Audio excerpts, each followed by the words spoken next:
भाग्य का लिखा कभी नहीं मिटता। राजा और पंडित की कहानी। एक समय की बात है। गैतूर नाम के एक गांव में एक पंडित जी रहा करते थे। उन्होंने एक साहूकार के पास 500 रुपये यह सोचकर जमा करा दिए कि जब उनकी बेटी की शादी होगी तो ये पैसे उनके पास आएंगे। देखते ही देखते समय निकलता गया और बेटी शादी योग्य हो गई। पंडित जी ने अपनी बेटी के लिए योग्य वर देखना शुरू कर दिया। उन्हें अपनी पुत्री के लिए एक लड़का पसंद भी आया। जिसके बाद पंडित जी साहूकार के पास अपने पैसे लेने गए। साहूकार ने उन्हें पैसे देने से इनकार करते हुए कहा, मेरे पास आपने कोई पैसे जमा नहीं कराए। आपके पास क्या सबूत है कि आपने मेरे पास पैसे रखे हैं? क्या आपके पास कोई लिखित प्रमाण है?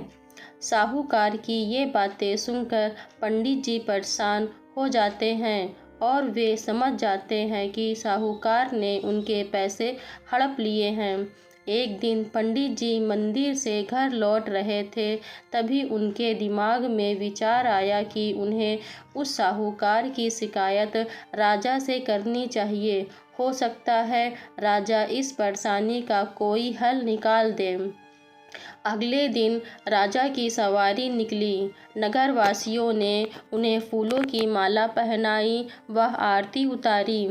पंडित जी राजा के कहे अनुसार उस दुकान के सामने खड़े हो गए। राजा की सवारी साहूकार की दुकान के सामने आई तो राजा ने पंडित जी को देखा कर प्रणाम किया और उनसे कहा कि आप यहाँ क्या कर रहे हैं? आप हमारे गुरु हैं, आप हमारे साथ बग्घी में चलिए।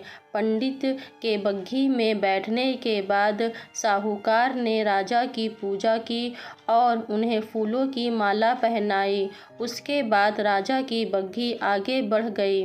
पंडित जी को कुछ दूर आगे जाने के बाद राजा ने बग्घी से उतार दिया और बोला कि मैंने अपना काम कर दिया है, अब आगे देखो क्या होता है।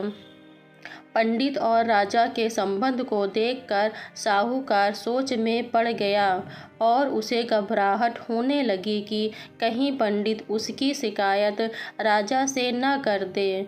वह घर जाकर रात भर सो नहीं पाया।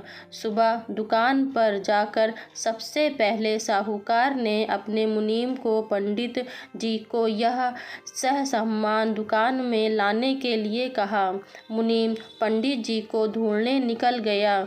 कुछ देर बाद पंडित जी उसे नगर में एक पेड़ की छांव में आराम करते हुए नजर आए। मुनीम ने पंडित जी को कहा कि साहूकार ने उनको दुकान में लेकर आने के लिए कहा भेजा है। मुनीम पंडित जी को सम्मान के साथ दुकान लेकर आता है।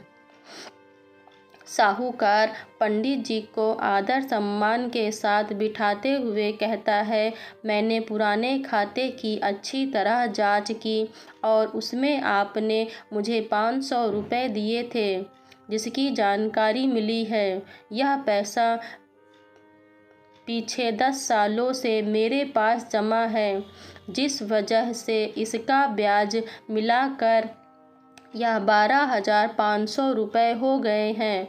फिर साहूकार उन्हें 13,500 रुपये देते हुए कहता है कि आपकी बेटी मेरी भी बेटी की तरह है, तो यह 1,000 रुपये मेरी तरफ से उसकी शादी के लिए है। साहूकार ने पंडित जी को 13,500 रुपये देकर बड़े ही प्रेम के साथ विदा किया।